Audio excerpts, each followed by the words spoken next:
नमस्कार मित्रों, आपका स्वागत है। जय श्री कृष्ण। हर हर महादेव। मित्रों, आज हम पितृपक्ष की महान कथा सुनाने जा रहे हैं। कहा जाता है कि इस कथा को सुनने से समस्त प्रकार के पितृदोष समाप्त होते हैं। इस कथा का ध्यान पूर्वक श्रवण करने मात्र से ही मनुष्य के कोटि कोटि पाप नष्ट होते हैं और उसे अपार धन संपत्ति और सुख समृद्धि प्राप्त होती है। पितरों की कृपा से उसके सभी दुख दोष समाप्त होते हैं और सुखी जीवन प्राप्त होता है।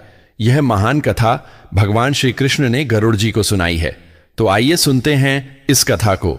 दोस्तों, एक समय की बात है, पक्षीराज गरुड़ अपने मन में जिज्ञासा लिए भगवान श्री कृष्ण के पास आते हैं और उन्हें प्रणाम करते हुए कहते हैं, हे प्रभु, पितृपक्ष में पितरों की पूजा करने से कौन सा फल मिलता है?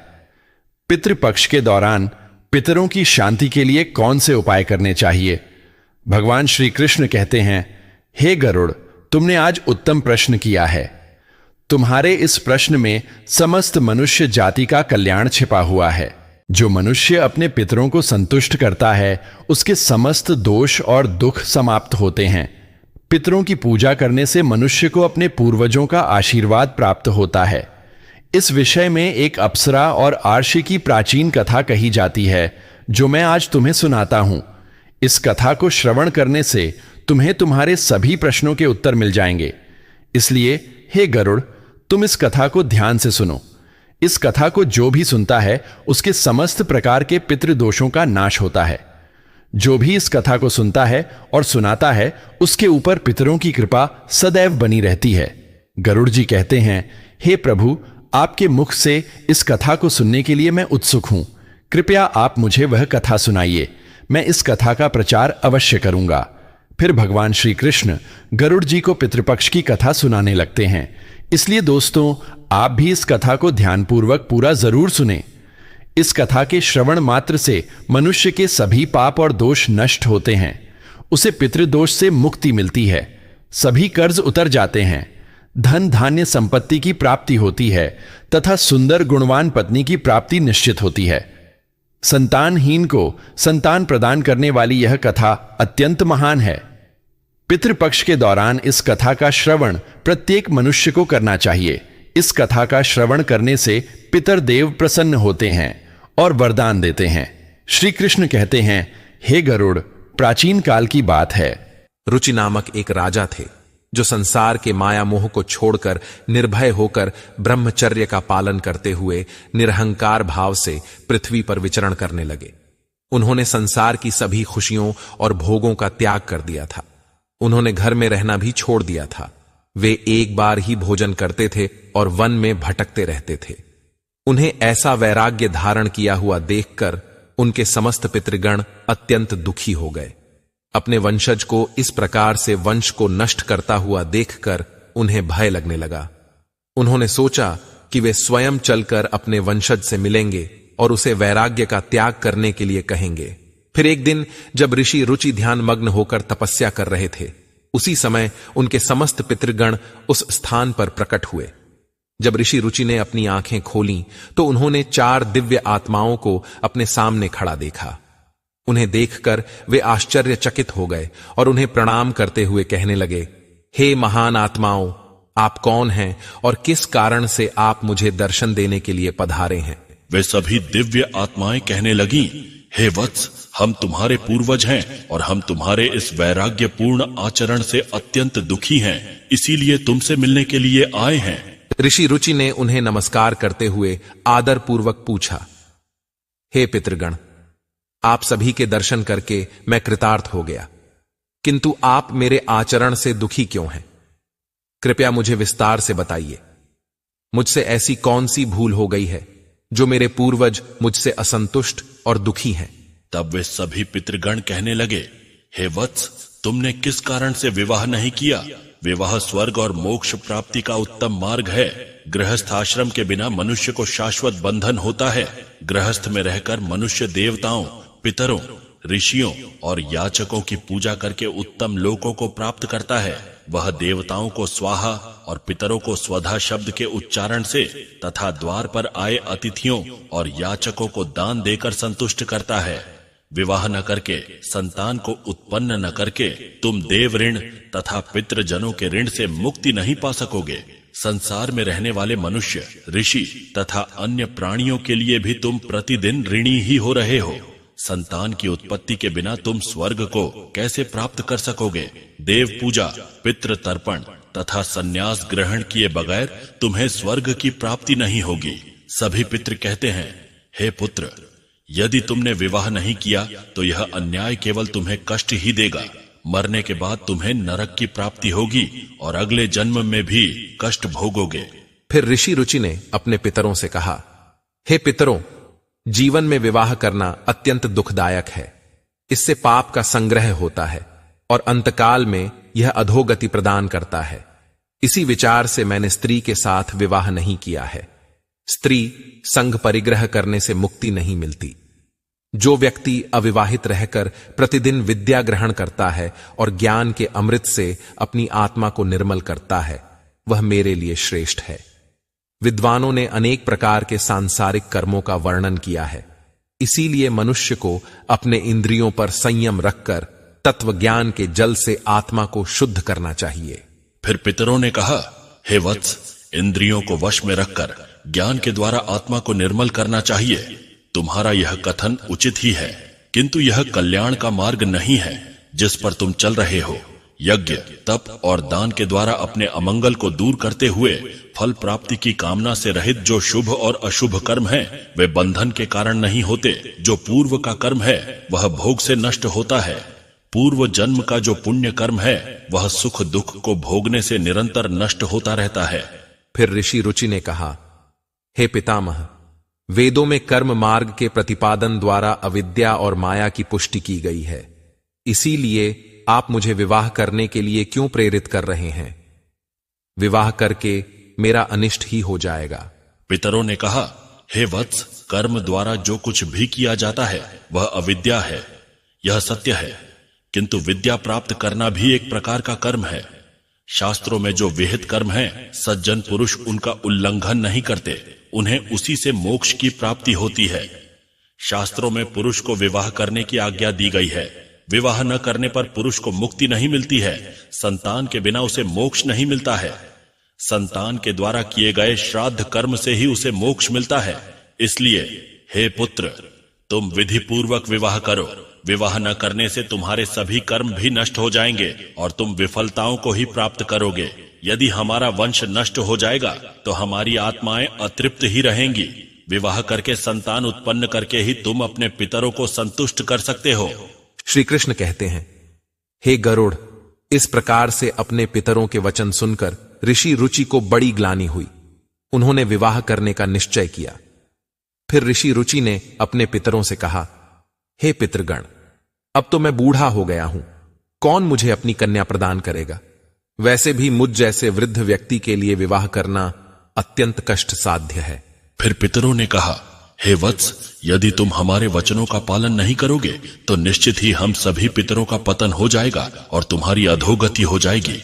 इतना कहकर सभी पितृगण अदृश्य हो गए।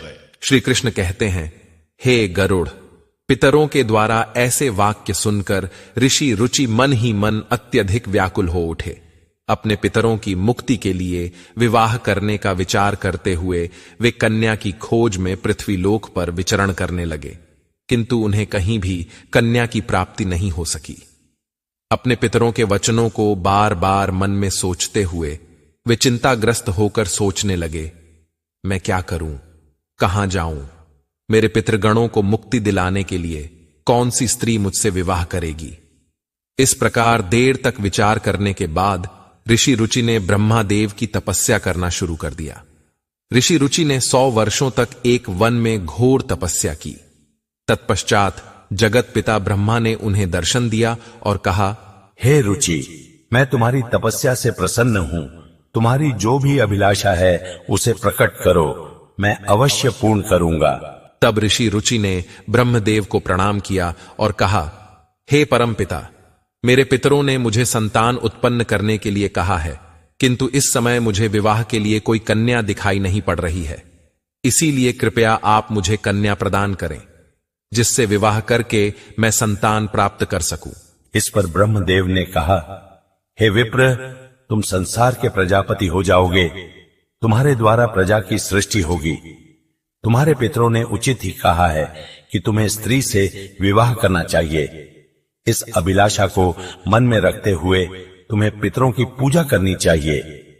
वे प्रसन्न होकर तुम्हारी इस कामना को पूर्ण करेंगे और तुम्हें उत्तम स्त्री की प्राप्ति होगी।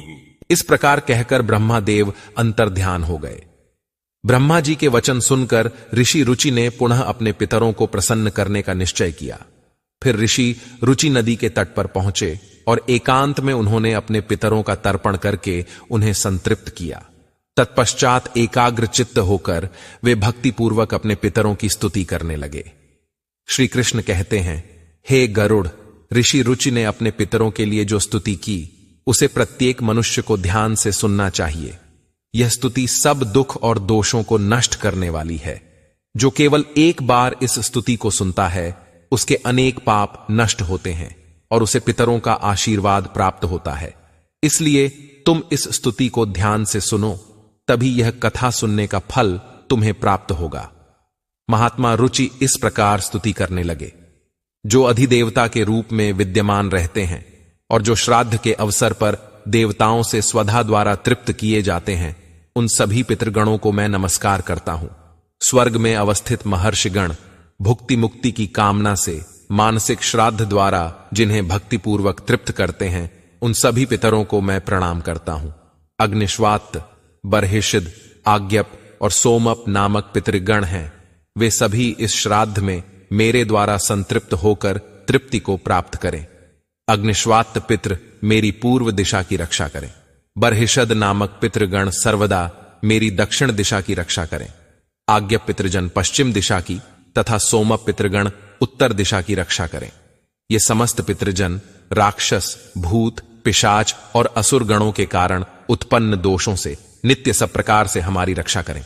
विश्व, विश्वभुक, आराध्य, धर्म, धान्य, शुभानन, भूतिद, भूतिकृत और भूति नामक जो पितरों के 9 गण हैं, तथा कल्याण और कल्यद, कल्यकर्ता, कल्यत्राश्रय, कल्यता हेतु और अनघ नामक जो पितरों के 6 गण कहे गए हैं, और वर, वरेण्य, वरद, तुष्टिद, पुष्टिद, विश्वपात और धाता नाम से विख्यात ये 7 गण तथा पितृगणों के पाप विनाशक जो महान, महात्मा, महित, महिमावान और महाबल नाम से प्रसिद्ध ये 5 गण हैं, उन गणों के ही साथ सुखद, धनद, धर्मद और भूतिद नामक पितरों का एक अन्य गण चतुष्टय कहा गया है। इस प्रकार कुल मिलाकर उन पितरों के 31 गण हो जाते हैं, जिनसे यह संपूर्ण जगत परिव्याप्त है। ये सभी पितृजन इस श्राद्ध में मेरे द्वारा प्रदत्त कव्याधि से संतुष्ट हों। इस प्रकार ऋषि रुचि द्वारा स्तुति करने पर पितर अत्यंत प्रसन्न हो गए और उसी समय एक दिव्य तेज उत्पन्न हुआ जो आकाश मंडल में चारों ओर व्याप्त हुआ। संपूर्ण विश्व को अपने तेज से आच्छादित करने वाली उस रोशनी को देखकर ऋषि रुचि अपने घुटने पर बैठकर फिर से पितरों की स्तुति करने लगे। रुचि की स्तुति सुनकर पितृगण अत्यंत प्रसन्न हुए और वे उनके सामने प्रकट हुए। रुचि ने पुष्प, गंध और अनुलेप पदार्थों का उन्हें निवेदन किया था। वे सभी पितर उन्हीं को धारण करके उनके सामने प्रकट हुए। रुचि ने भक्तिपूर्वक हाथ जोड़कर अपने पितरों को प्रणाम किया और निवेदन किया। प्रसन्न होकर पितरों ने कहा, हे पुत्र, तुम्हारी इस स्तुति से हम अत्यंत प्रसन्न हैं, इसीलिए अब तुम्हारी जो भी कामना हो वह निसंकोच होकर कहो। फिर नतमस्तक होकर रुचि ने पितरों से कहा, हे पितृदेव, ब्रह्मदेव ने सृष्टि की रक्षा करने के लिए मुझे प्रजापति बनाया है, इसीलिए मैं आपसे संतान उत्पन्न करने में समर्थ, गुणवान, चरित्रवान पत्नी की कामना करता हूं। फिर पितरों ने कहा, हे वत्स, इसी स्थान पर अभी इसी क्षण तुम्हें उत्तम मनोरमा पत्नी की प्राप्ति होगी और उसी से तुम्हें पुत्र होगा। हे रुचि, वह पुत्र बुद्धिमान और बलशाली होकर रौच्य नाम से तीनों लोकों में ख्याति प्राप्त करेगा। उसके भी अतिशय बलवान, महापराक्रमी, महात्मा और पृथ्वी का पालन करने वाले बहुत से पुत्र होंगे। इतना कहकर समस्त पितृगण ऋषि रुचि को आशीर्वाद देकर उस स्थान से अंतर्ध्यान हो गए। पितरों के अंतर्ध्यान होते ही पितरों की कृपा से उसी समय उस नदी के मध्य से ही रुचि के समीप प्रमलोचा नामक मन को प्रिय लगने वाली सुंदर श्रेष्ठ एक अप्सरा प्रकट हुई। उस श्रेष्ठ अप्सरा ने मधुर वाणी में महात्मा रुचि से कहा, हे तपस्वी श्रेष्ठ, वरुण के पुत्र महर्षि पुष्कर द्वारा मेरी एक अतिशय सुंदर कन्या उत्पन्न हुई है। मैं उस सुंदर रूप वाली मानिनी नामक कन्या को भार्या के रूप में आपको प्रदान करती हूँ। आप इससे विवाह करें। इस कन्या से आपको अतिशय बुद्धिमान मनु नाम का पुत्र होगा। फिर प्रजापति रुचि ने उस अप्सरा कन्या से विवाह किया। श्री कृष्ण कहते हैं, हे गरुड़, इस प्रकार से ऋषि रुचि ने अपने पितरों को प्रसन्न करके विवाह के लिए कन्या प्राप्त की और अपने वंश को आगे बढ़ाया। कथा के अंत में भगवान श्री कृष्ण ने गरुड़ जी को पितरों को प्रसन्न करने के अनेक उपाय विस्तार से बताए। ये उपाय मनुष्य के जीवन में पितृदोष को समाप्त करने और पितरों की कृपा प्राप्त करने के लिए अत्यंत आवश्यक माने जाते हैं। श्री कृष्ण ने गरुड़ जी से कहा कि पितरों को प्रसन्न करने के लिए कुछ विशेष अनुष्ठान, तर्पण और धार्मिक कार्यों का पालन करना आवश्यक होता है। आइए जानते हैं उन महत्वपूर्ण उपायों के बारे में। पितरों को प्रसन्न करने का सबसे पहला और मुख्य उपाय तर्पण है। तर्पण का अर्थ है जल अर्पण करना। पितृपक्ष के दौरान पवित्र जल को हाथ में लेकर पितरों का आह्वान करते हुए उन्हें जल अर्पण करना चाहिए। तर्पण में काले तिल, जल, दूध और कुशा का उपयोग किया जाता है। यह कार्य पवित्र मन और श्रद्धा से करना चाहिए, जिससे पितृगण तृप्त होकर प्रसन्न होते हैं। तर्पण करते समय एयुएम पितृभ्य स्वधा मंत्र का उच्चारण करना चाहिए, जिससे पितृ संतुष्ट होते हैं और आशीर्वाद प्रदान करते हैं। श्री कृष्ण कहते हैं, श्राद्ध कर्म पितरों की तृप्ति के लिए एक महत्वपूर्ण अनुष्ठान है।